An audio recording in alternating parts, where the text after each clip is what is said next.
வணக்கம் மக்களே! வாங்க இது நம்ம ஈஸ்வரிஸ் கிச்சன். இன்னைக்கு நம்ம கிச்சன்ல ஹோட்டல் சுவையில நல்ல அட்டகாசமான பூரி மசாலா தான் எப்படி பண்ணுறதுன்னு பார்க்க போறோம். அதுக்கு முன்னாடி நம்ம சேனலை இப்போ தான் ஃபர்ஸ்ட் டைம் பார்க்குறீங்கன்னா, ஈஸ்வரிஸ் கிச்சனை சப்ஸ்கிரைப் பண்ணி வச்சுக்கோங்க. ஏன்னா பிகினர்ஸ்க்கு கூட யூஸ்ஃபுல்லாக இருக்கிற மாதிரி ரெசிபீஸை டீட்டெயிலாக ஸ்டெப் பை ஸ்டெப்பாக போட்டுட்ருக்கோம்.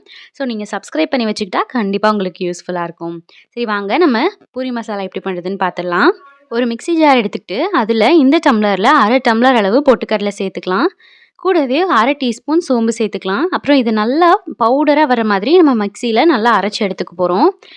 இதை நம்ம தண்ணி சேர்க்காம அரைச்சிட்டு அதுக்கப்புறமா தான் தண்ணி சேர்த்து அரைக்க போகிறோம். இது ஏன்னா நம்ம தண்ணி சேர்க்காம அரைக்கும்போது அது நல்லா அரைப்பட்டு நல்லா பவுடராக அரைப்பட்டு வரும். அப்புறமா நம்ம தண்ணி சேர்த்து அரைக்கும்போது அது வந்து கட்டிகள் இல்லாமல் நல்லா கரைச்சி எடுத்துகிட்டு வந்துடலாம். நம்ம தனியாக கரைச்சோம்னா கட்டிகள் வந்துடும். அதுக்காக தான் இப்போ நம்ம கரைச்சி அடித்து மிக்சியில் நல்லா ஊட்டி எடுத்து வச்சாச்சு. இப்போ நம்ம ஒரு கடாய் வச்சுட்டு 4 டீஸ்பூன் எண்ணெய் சேர்த்துக்கலாம். கூடவே ஒரு 1/2 டீஸ்பூனுக்கு சோம்பு சேர்த்துக்கலாம். அதுக்கப்புறமா 1/2 டீஸ்பூனுக்கு கடுகு, உளுத்தம்பருப்பு, கடலைப்பருப்பு கலந்து வச்சுருக்கேன். அந்த கடுகு வந்து நம்ம சேர்த்துக்கலாம்.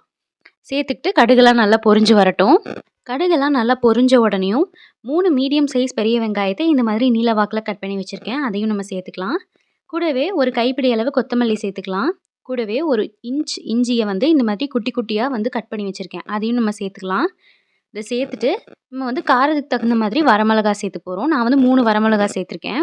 நீங்கள் வந்து வரமிளகா சேர்க்க விருப்பம் இல்லைன்னா பச்சை மிளகா கூட சேர்த்துக்கலாம். பட் பச்சை மிளகா சேர்த்தா குழந்தைங்களுக்குலாம் வயிறு அலற மாதிரி இருக்கும்ல, அதனால் நான் வந்து வரமிளகாயே சேர்த்துக்கிட்டேன். உங்கள் விருப்பம் தான்.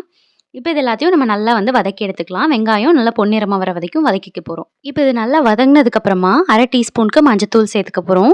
மஞ்சத்தூளும் சேர்த்துட்டு ஒரு 2 நிமிஷம் வரைக்கும் அதை எண்ணெயில் நல்லா வதக்கிட்டு அதுக்கப்புறமா நம்ம அரைச்சி வச்ச பேஸ்ட்டையும் சேர்த்துக்க போகிறோம். அதையும் சேர்த்துட்டு தேவையான அளவு தண்ணி சேர்த்துட்டு நம்ம மிக்ஸி ஜாரையும் கொஞ்சம் அலசி அந்த தண்ணியும் சேர்த்துக்கிட்டு தேவையான அளவு தண்ணி சேர்த்துட்டு நம்ம வந்து அதை நல்லா கொதிக்க விட போகிறோம். அடுத்ததாக நம்ம வந்து உருளைக்கிழங்கு சேர்க்க போகிறோம். நான் வந்து 3 உருளைக்கிழங்கை இந்த மாதிரி கட் பண்ணிவிட்டு நான் வந்து வேக வச்சு எடுத்திருக்கேன். அதை வந்து தோலெலாம் உரிச்சிட்டு அதுக்கப்புறமா இந்த மாதிரி கைகளாலேயே மசிச்சு விட்டு அதை நான் வந்து எடுத்துக்கிறேன்.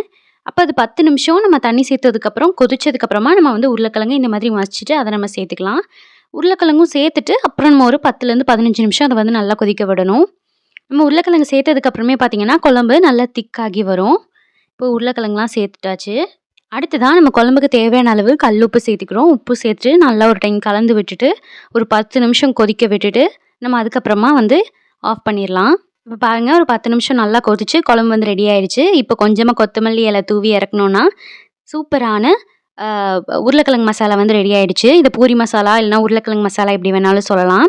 இது நம்ம புசு புசுன்னு இருக்க பூரியோட சுட சுட சாப்பிட்டோம்னா அப்படியே ஹோட்டலில் சாப்பிட்ற டேஸ்ட்லேயே இருக்கும். கண்டிப்பாக இந்த மெத்தடில் இதே அளவுகளோடு உங்கள் வீட்டில் செஞ்சு பார்த்துட்டு எப்படி வந்துச்சுன்றதை கமெண்ட்ஸில் சொல்லுங்கள். உங்களுக்கு இந்த ரெசிபி பிடிச்சிருக்குன்னு நம்புகிறேன். பிடிச்சிருந்தா கண்டிப்பாக இந்த வீடியோக்கு ஒரு லைக் பண்ணிடுங்க. நம்ம சேனல் ஈஸ்வரிஸ் கிச்சனை சப்ஸ்கிரைபும் பண்ணிவிட்டு பக்கத்தில் இருக்க பெல் பட்டனையும் கிளிக் பண்ணி வச்சுக்கோங்க. அப்போ தான் நான் அடுத்தடுத்து போடுற வீடியோஸ் உங்களுக்கு வரும். நம்ம இன்னொரு சூப்பரான இன்ட்ரெஸ்டிங்கான ரெசிபியோட மீட் பண்ணலாங்க. அது வரைக்கும் டாட்டா பாய். இந்த வீடியோவை இவ்வளோ நேரம் ரொம்ப பொறுமையாக பார்த்ததுக்காக நன்றிங்க.